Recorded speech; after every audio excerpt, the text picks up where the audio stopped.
বক্তব্য রাখবেন দক্ষিণবঙ্গের কৃতি সন্তান সাবেক ছাত্র নেতা পিরোজপুর জেলা বিএনপির আহ্বায়ক প্রিন্সিপাল আলমগীর ভাই, সাবেক আহ্বায়ক প্রিন্সিপাল আলমগীর ভাই। আজকের এই প্রতিবাদ সমাবেশের সম্মানিত সভাপতি রফিকুল ইসলাম রিপন আর যিনি প্রধান অতিথি, বক্তৃতা তার সামনে তো দেওয়াই যাবে না, কারণ তিনি আমাদের গুরু, আমাদের মহাগুরু।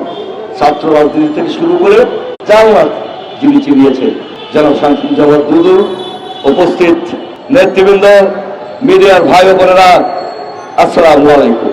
আজকে প্রতিবাদের ভাষা আমাদের কাছে নাই। আমরা জানি সারা বিশ্বে আওয়ামী সন্ত্রাসী বাহিনী ছড়িয়ে ছিটিয়ে আছে। আজকে সফর সঙ্গী করে নিয়ে তাদের মর্যাদা দিতে পারলো না, এটি কিন্তু সঠিক নিয়ম নয়। তবে যে সমস্ত অসভ্য বর্বর বাংলাদেশের সব্যসাচী রাজনৈতিক নেতৃত্ব, সর্বোচ্চ মেধাবী মানুষ অপমান করতে চাইছ, তুমি তোমার পিতাকে অপমান করেছ, তাকে অপমান করতে চাইছ, তুমি তোমার মাকে অপমান করেছ, তাকে অপমান করতে চাইছ, তুমি তোমার পতাকাকে অপমান করেছ, মুক্তিযুদ্ধকে অপমান করেছ, দেশকে অপমান করেছ। এটা রুখতে হবে।